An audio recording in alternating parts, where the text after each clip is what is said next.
श्री गणेशाय नमः। जय भगवान। बहुत प्राचीन समय की बात है जब धरती पर धर्म, सत्य और भक्ति का विशेष महत्व था। उस समय एक सुंदर और शांतिपूर्ण राज्य था। उस राज्य में एक छोटा सा गांव था जहाँ के लोग सरल, मेहनती और भगवान में गहरी आस्था रखने वाले थे। उस गांव में एक ब्राह्मण निवास करता था। वह बहुत ज्ञानी, शांत स्वभाव वाला और धर्म के नियमों का पालन करने वाला व्यक्ति था। वह प्रतिदिन प्रातःकाल उठकर स्नान करता, भगवान का ध्यान करता और फिर अपने कार्यों में लग जाता था। वह लोगों को हमेशा सत्य बोलना, किसी का अहित न करने और जरूरतमंदों की सहायता करने की शिक्षा देता था। ब्राह्मण के घर में उसकी पत्नी रहती थी। उसकी पत्नी बहुत ही धार्मिक, दयालु और पतिव्रता स्त्री थी। वह सुबह जल्दी उठकर घर की सफाई करती, भगवान के लिए दीप जलाती और पूरे परिवार के सुख कल्याण के लिए प्रार्थना करती। यद्यपि वह परिवार धनवान नहीं था, फिर भी उनके घर में प्रेम और संतोष था। वे मानते थे कि भगवान ने जो दिया है वही उनके लिए पर्याप्त है। लेकिन समय हमेशा एक जैसा नहीं रहता। कुछ समय बाद ब्राह्मण के जीवन में कठिनाइयां आने लगी। उसे काम कम मिलने लगा। घर की आवश्यकताएं पूरी करना कठिन हो गया। कभी कभी परिवार को चिंता घेर लेती, लेकिन ब्राह्मण की पत्नी हमेशा विश्वास बनाए रखती। वह अपने पति से कहती, मनुष्य को कभी भी कठिन समय में अपना विश्वास नहीं खोना चाहिए। भगवान परीक्षा लेती हैं, लेकिन अपने भक्तों का साथ भी देते हैं। हमें अपने अच्छे कर्म अच्छे रखने चाहिए। ब्राह्मण अपनी पत्नी की बात सुनकर धैर्य रखता। एक दिन आषाढ़ मास का समय था। बादलों से आकाश ढका हुआ था। चारों ओर हरियाली दिखाई दे रही थी। वातावरण में एक अलग ही पवित्रता थी। उसी समय गांव में कुछ साधु महात्मा आए। गांव के लोग उनके दर्शन करने पहुंचे। ब्राह्मण और उसकी पत्नी भी वहां गए। साधुओं ने धर्म की बातें बताते हुए कहा, मनुष्य के जीवन में व्रत और पूजा का उद्देश्य केवल इच्छा पूरी करना नहीं होता, बल्कि अपने मन को शुद्ध करना, भगवान के प्रति विश्वास बढ़ाना और अच्छे मार्ग पर चलना होता है। फिर उन्होंने आषाढ़ मास की तृतीया व्रत की महिमा बताई। उन्होंने कहा, आषाढ़ मास की तृतीया के दिन जो व्यक्ति श्रद्धा और विश्वास से भगवान का स्मरण करता है, पूजा करता है, दान पुण्य करता है और अपने मन को पवित्र रखता है, उसे भगवान की कृपा प्राप्त होती है। ब्राह्मण की पत्नी ने यह सारी बातें ध्यान से सुनी। उसके मन में भक्ति का भाव जग उठा। उसने मन ही मन संकल्प लिया, मैं भी आषाढ़ मास की तृतीया के दिन श्रद्धा से व्रत करूंगी। मैं भगवान से केवल अपने लिए नहीं बल्कि सभी के कल्याण के लिए प्रार्थना करूंगी। धीरे धीरे तृतीया का शुभ दिन आ गया। उस दिन ब्राह्मण की पत्नी सूर्योदय से पहले उठ गई।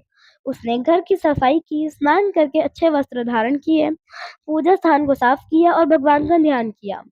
उसने दीपक जलाया, फूल अर्पित किए और हाथ जोड़कर प्रार्थना की, हे प्रभु, मेरे जीवन में सुख हो या दुख हो, मेरा विश्वास हमेशा आपके चरणों में बना रहे। मुझे अच्छे कर्म करने की शक्ति दे। मेरे परिवार और सभी जीवों पर अपनी कृपा बनाए रखे। उसने पूरे दिन श्रद्धा से व्रत रखा। वह भगवान का नाम जपती रही और अपने मन को शांत रखती रही। उस दिन उसके मन में ना कोई क्रोध था, ना किसी के प्रति ईर्ष्या। वह सभी के लिए मंगल की कामना कर रही थी। शाम के समय उसने फिर भगवान की पूजा की। उसने परिवार के साथ बैठकर भगवान का स्मरण किया। उसी रात भगवान ने उसकी भक्ति और विश्वास को देखा। कहते हो कि है कि भगवान अपने भक्तों के मन की सच्चाई को पहचान लेते हैं। कुछ समय बाद ब्राह्मण के जीवन में धीरे धीरे बदलाव आने लगे। उसे अच्छे कार्य मिलने लगे, घर की परेशानियां कम होने लगी, परिवार में फिर से खुशियां आने लगी। ब्राह्मण और उसकी पत्नी ने समझ लिया कि सच्ची भक्ति, धैर्य और अच्छे कर्मों से जीवन के में सकारात्मक परिवर्तन आता है। उसके बाद उन्होंने हर वर्ष आषाढ़ मास की तृतीया के दिन श्रद्धा से पूजा करना शुरू किया और दूसरों की सहायता करने का संकल्प लिया। पिछले जन्मों के पुण्य और इस जन्म की सच्ची श्रद्धा के कारण ब्राह्मण की पत्नी का विश्वास भगवान के प्रति और भी मजबूत हो गया। अब वह हर दिन भगवान का स्मरण करती और मन में यही भावना रखती कि संसार में जो भी प्राणी हैं, सब पर भगवान की कृपा बनी रहे। कुछ समय बाद गांव के लोगों ने देखा कि ब्राह्मण के घर का वातावरण बदल गया है। जहाँ पहले चिंता और परेशानियां दिखाई देती थी, वहाँ अब शांत और प्रसन्नता दिखाई देने लगी है। लोग ब्राह्मण से पूछने लगे, आपके जीवन में इतना परिवर्तन कैसे आया? ब्राह्मण मुस्कुराकर कहता, यह सब भगवान की कृपा और मेरी पत्नी की श्रद्धा का फल है। उसने कठिन समय में भी विश्वास नहीं छोड़ा। गांव की स्त्रियां ब्राह्मण की पत्नी के पास आने लगी और आषाढ़ मास की तृतीया व्रत की विधि और महिमा पूछने लगी। वह सभी को प्रेम से बताती, व्रत केवल भूखे रहने का नाम नहीं है। व्रत का अर्थ है अपने मन को भगवान की ओर लगाना, अच्छे विचार रखना, किसी का बुरा ना सोचना और अपनी क्षमता के अनुसार सेवा करना।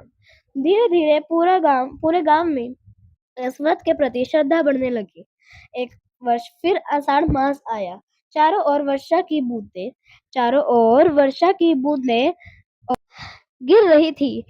खेत हरे भरे हो गए थे। प्रकृति भी जैसे भगवान की भक्ति में लीन हो गई थी। आषाढ़ मास की तृतीया के दिन पूरे गांव में लोगों ने मिलकर पूजा की।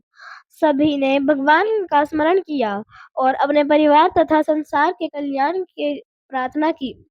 उसी गांव में एक गरीब व्यक्ति भी रहता था।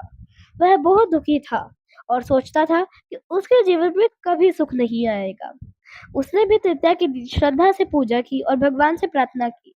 कुछ समय बाद उसके जीवन में भी अच्छे परिवर्तन आने लगे। उसे समझ आया कि भगवान पर विश्वास रखने से मन को शक्ति मिलती है और मनुष्य कठिनाइयों का सामना कर सकता है। इस प्रकार गांव के सभी लोग समझ गए कि भगवान की कृपा पाने के लिए मन की पवित्रता सबसे जरूरी है। कई वर्षों तक ब्राह्मण और उसका परिवार इस व्रत को करते रहे। उन्होंने कभी घमंड नहीं किया। जब उनके जीवन में सुख आया तो उन्होंने जरूरतमंदों की सहायता की और हमेशा दूसरों के कल्याण की भावना रखी। एक दिन ब्राह्मण ने अपनी पत्नी से कहा, तुम्हारी श्रद्धा ने हमारे घर में फिर से सुख और शांति ला दी। तुम्हारी भक्ति ने मुझे सिखाया कि भगवान पर विश्वास रखने वाला व्यक्ति कभी अकेला नहीं रहता। ब्राह्मण की पत्नी ने कहा, यह सब भगवान की कृपा है। मनुष्य को केवल अपना कर्म करते रहना चाहिए और फल भगवान पर छोड़ देना चाहिए। समय बीतता गया और उनकी भक्ति की चर्चा दूर दूर तक होने लगी। लोग दूर दूर से आकर आषाढ़ मास तृतीया व्रत की महिमा सुनने लगे। इस कथा का संदेश यही है कि मनुष्य को कभी भी निराश नहीं होना चाहिए। कठिन परिस्थितियों में धैर्य रखना चाहिए, सच्चे मन से भगवान का स्मरण करना चाहिए। अच्छे कर्म और दूसरों की सहायता करने की भावना शुभ जीवन को शुभ बनाती है। जो व्यक्ति श्रद्धा से पूजा करता है, अपने मन को पवित्र रखता है और प्रेम तथा दया के मार्ग पर चलता है, उसके जीवन में शांति और मंगल की भावना बनी रहती है। आषाढ़ मास तृतीया की जय हो। आषाढ़ मास तृतीया व्रत की जय हो। भगवान की जय हो।